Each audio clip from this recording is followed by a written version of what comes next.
What's the big deal with Teslas? My first one was a 2004 Tesla. Let's roll this rock. Entrepreneurs are unique. They embrace the chance to overcome obstacles, solve problems, make the world a better place, and dictate their lives on their own terms while they take on risk. These are their stories. My name is Aaron Stewart, and I have been researching and living entrepreneurship for the past 30 years.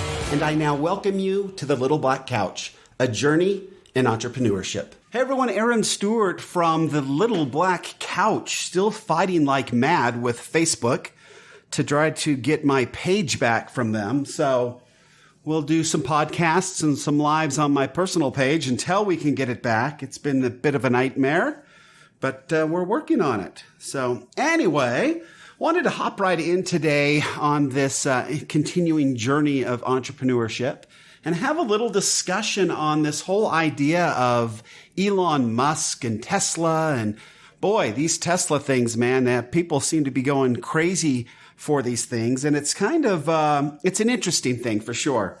I'm not a big fan of Tesla. I don't want a Tesla. I don't want to drive an electric car. I have no desire to get into that world for a lot of different reasons. Environmentally, they talk about how much better they are for the environment. We'll leave it at that. But some of the issues in all of this, I must say, Elon Musk, I give him a lot of credit for being brilliant in so many other ways. But I don't believe the Tesla is all that impressive, personally. Because I'll just kind of tell you a little story. So back a while ago, I had the opportunity to be a member of a particular club, and as part of that club, you could have your own vehicle to drive around on this. It was a gated community. You can buy your own vehicles and things, and to drive inside the community, and so I did. I went out and bought this electric car, and it was awesome. I mean, it wasn't. It was street legal. So I had headlights, I had a horn, I had turn signal, I had tail lights, I had blinkers. It even had, a lot of stuff. I had GPS.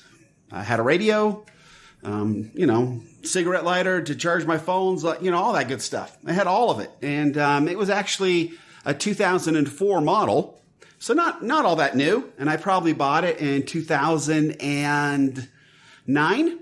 So it was 5 years old when I bought it, but hey, it was cool. You drive it into the garage, you plug it in and it charge it up and you drive it around the next day as much as you wanted. And so I had that thing. The top speed on it was only 37 miles an hour, but it was inside a gated community. So I didn't really need it to go any faster than that. And, so it was, and then in the cooler months, it didn't have an air conditioner, but it had a heater. So in the cooler months, you could flip on the heater and keep it, good 75, 80 degrees in there. It was a really nice little setup. The manufacturer actually wasn't, it was not from Elon Musk. It was not a Tesla, but the brand of this car was Club Car, right? It was a golf cart. So this technology of batteries that you plug in and charge with four wheels that go and all of this has been around for a long, long time. It's not a unique idea. This and making it street legal is not an original idea. But doing it there's a lot of different folks that have tried to make it. And I get it that Tesla has gone and taken it to the next level. But a lot of different car companies are taking it to the next level. There's definitely something else going on with Tesla. And trying to figure out what that is a super fun discussion. I think that Elon Musk does a very, very good job of creating a mystique around him and his brands that make them cool. I think that he was very careful in making sure that the cars that they produced looked really cool. Until they made that minivan looking one that they call an SUV. That thing's grotesque. But at least it's four-wheel drive. For us that live in the snow, at least you've got some of that going on. But it's hideous. Nonetheless, the Volkswagen Bug is a far handsomer car than that thing. But anyway, my point in all of this is There's a lot of folks out there that don't believe entrepreneurship has anything to do with creating a better version of a previous invention.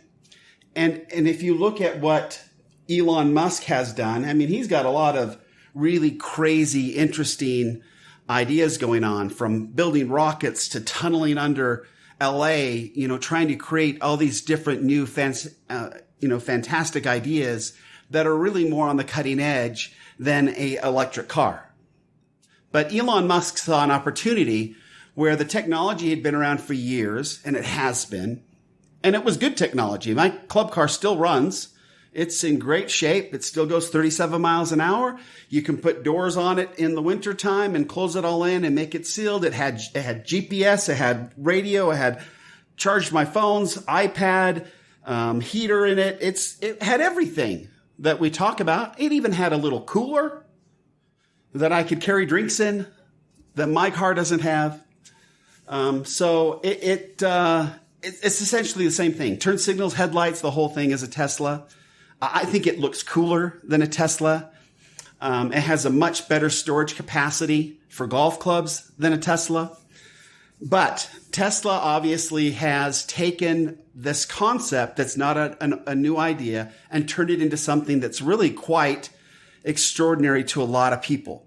They're drawn to this. And it's interesting because I think the brilliance of what Elon Musk and Tesla have done is that they have taken this, we had like the Prius, which is, again, not a handsome car. Essentially, that's what the Tesla SUV copied, was the Prius, right? It's the same shape.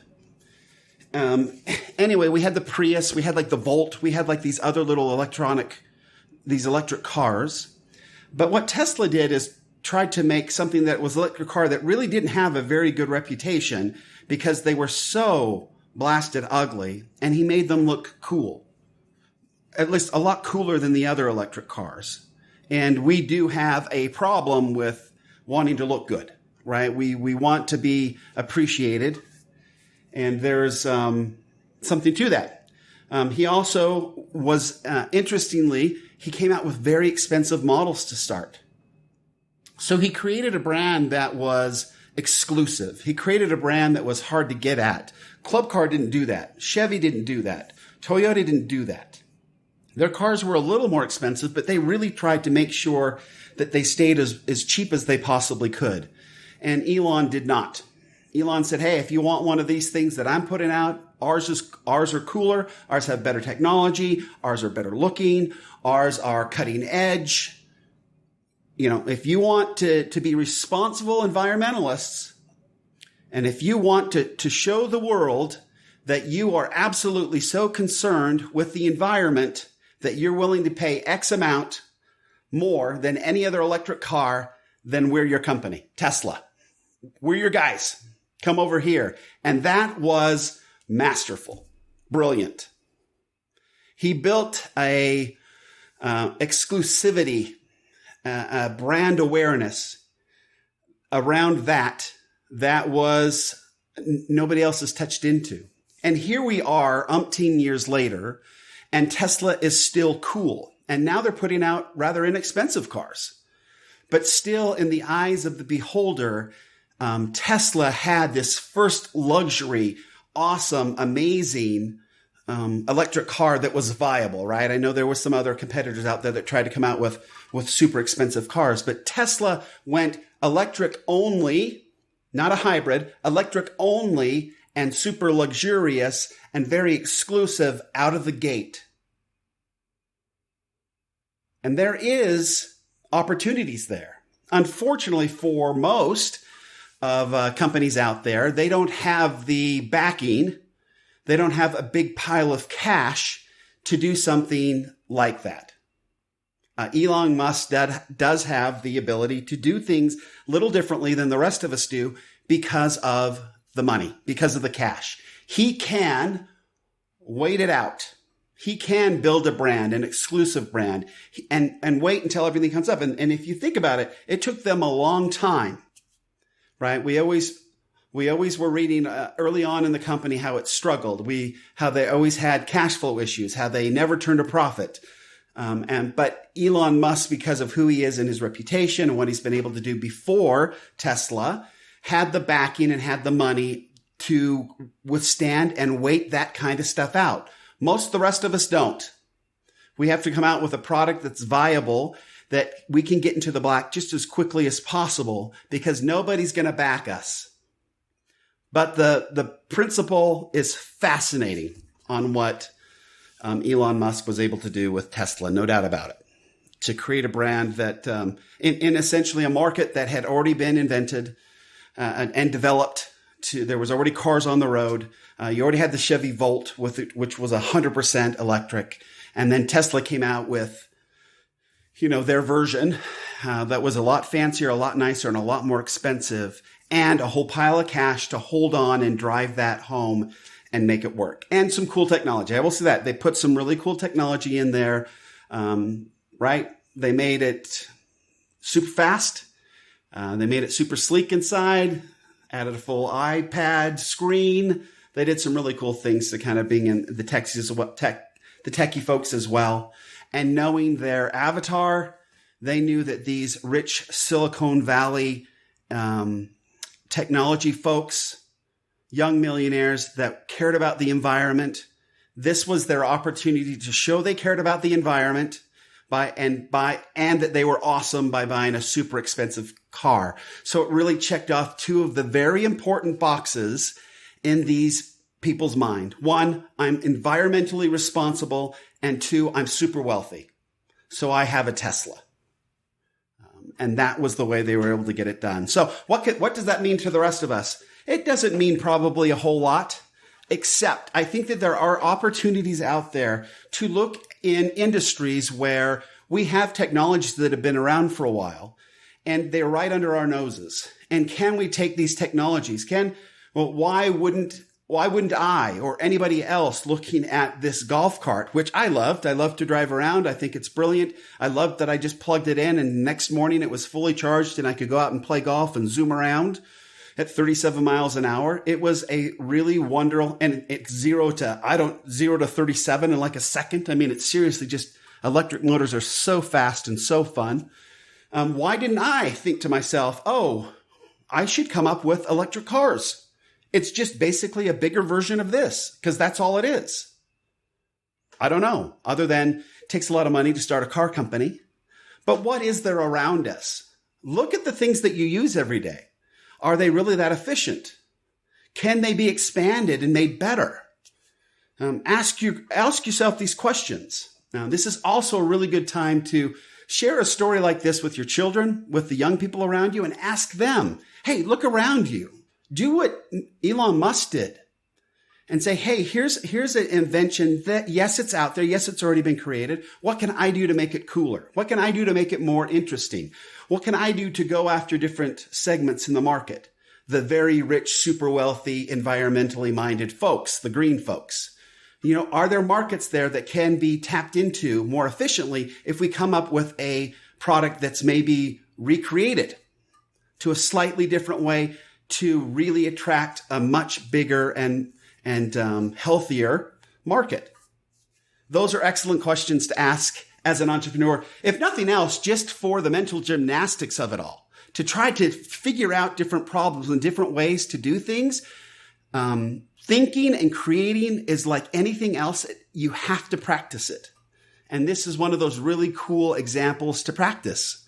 Look around, look at things that you use every day, and see if there isn't a way to make it better, to turn it into a different market, to change it just a little bit, and turn it into a product that could be super helpful, but also super profitable.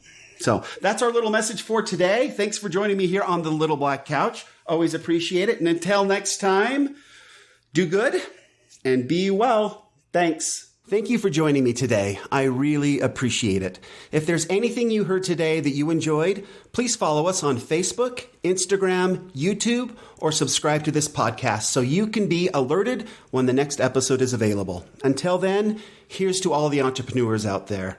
Let's go get it done.